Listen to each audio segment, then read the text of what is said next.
Just a few months ago, we dove into the realm of medium format, adapting onto the Canon RF system using this. This is the Canon M645 speed booster, which is a 0.7 times crop.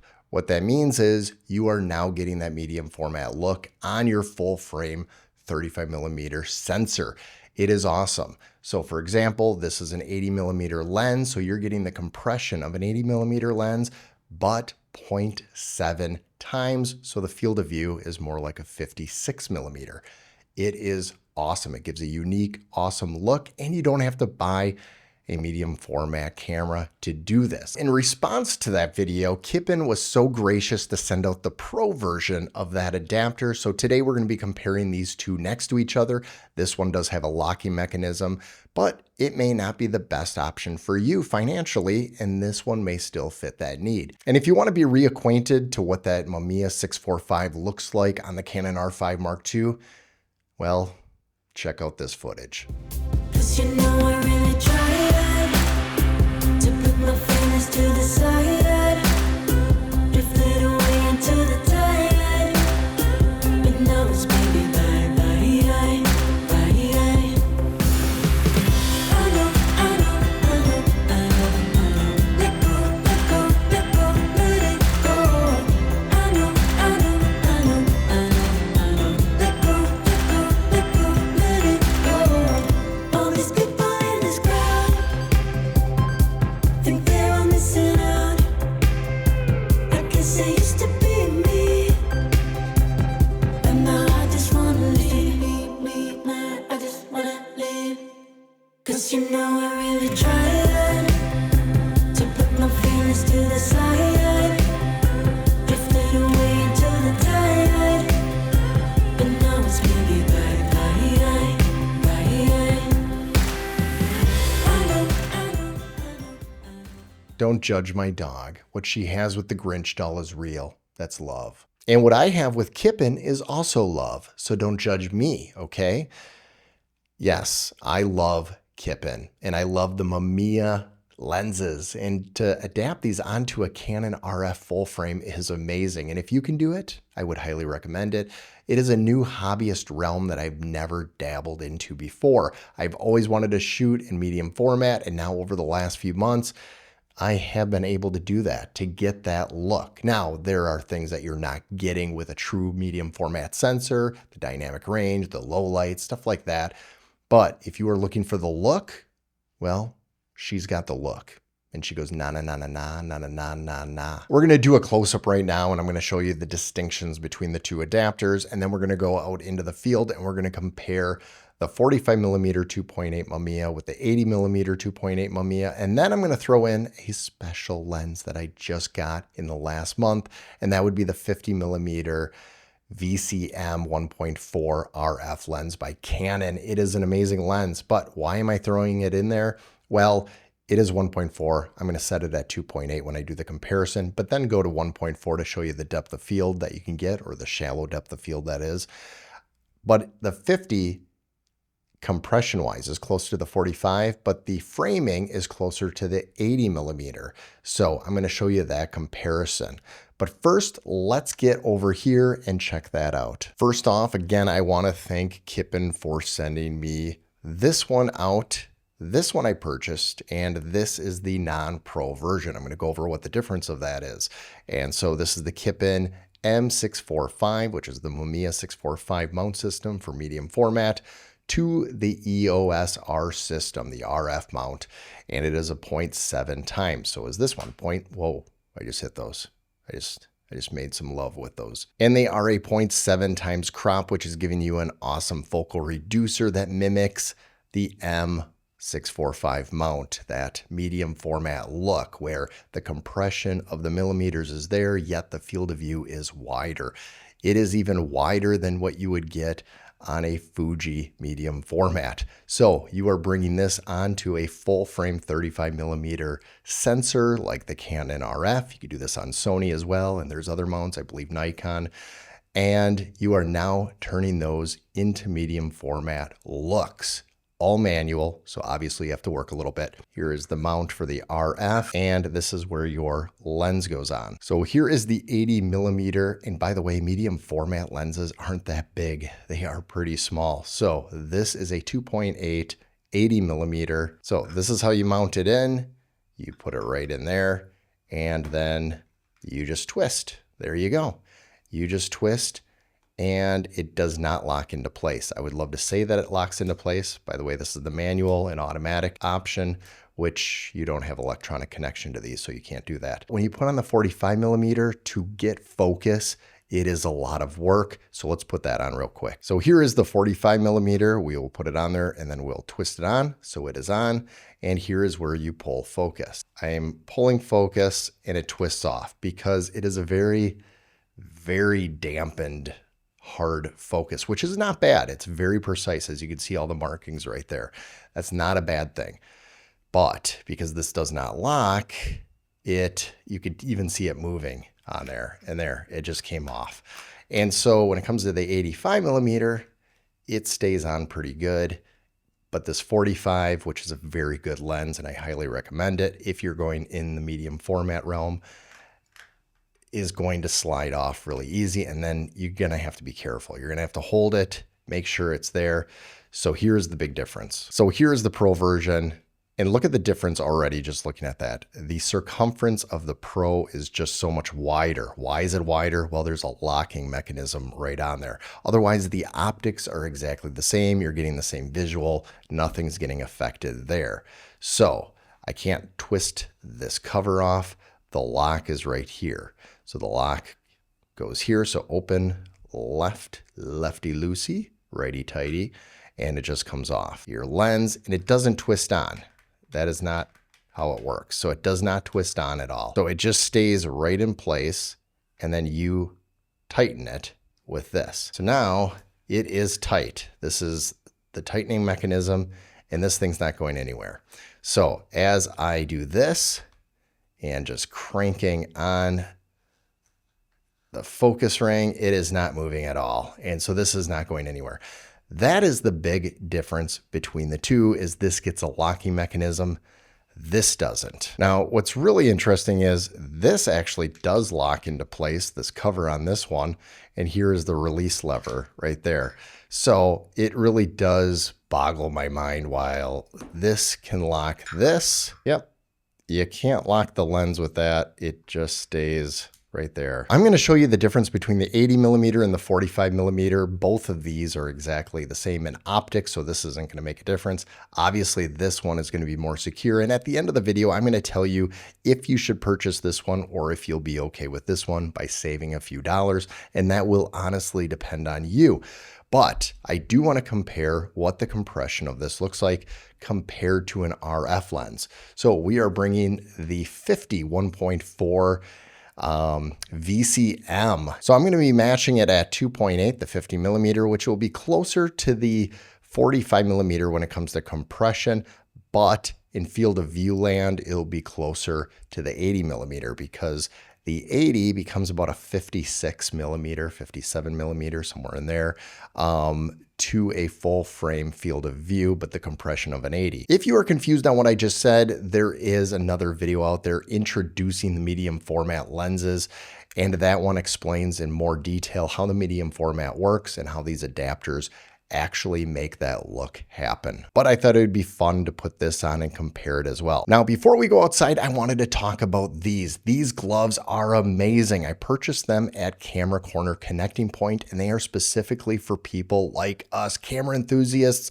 camera professionals that live in cold climates. And I'm in Northeast Wisconsin, which is the frozen tundra of Green Bay here. And so what makes these so special is the fact that you can just flip these open like this, and it's magnetic. So just boop, your fingers are free. You can do the touch dialing. You can hit your little thumb dials right there. You can do everything you need with your thumb and your index finger. And then you can just fold it up really quick right there when you're not using your fingers. Keep them warm. I was using this in negative 20 degrees the other week, and my hands were toasty warm. You also have these pockets right here, and you can store things in them. Specifically, I would say SD cards or compact flash type B for us. I would not put a battery in here. I'm not sure if you can even fit one. Somebody suggested it. I didn't think so. But if you are in Northeast Wisconsin, I would highly recommend purchase these at Camera Corner Connecting Point here in Green Bay.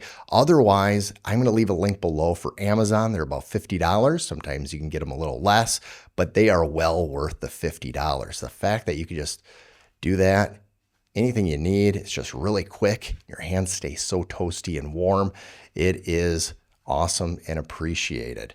I love it because they are tight gloves. I use them for driving, and I'm going to be using them right now. So let's go outside. So this is the 45mm 2.8 Mamiya lens. At 2.8, I'm using the ND8 magnetic filter, which this is a 67 filter. I'll let you know. I think it's 67 filter thread on here. 58, which is on the 85mm Mamiya that we will be testing in just a moment. But this is what this looks like. Background blur, not really there. 45 is going to give you a further wider depth of field because it is simulating that medium format look. So that's what this looks like. I should be somewhat in focus. It's hard to tell because it is a manual focus. I kind of focused in this area, and as long as I don't leave this area, I should be okay. When we do the 85mm, it's going to be more punched in, but more at that 55mm field of view as if you were on a full frame, which we are on a full frame, but it's simulating obviously a medium format, which is a lot larger in a field of view, but the same compression. I hope you follow that. So this is the 80mm 2.8 at 2.8. So no ND filter. I am cheating on this. It's not the 180-degree shutter rule. So I believe it is at 150th second. So it's higher. And that's why you're probably getting the blinking of the lights and everything right there.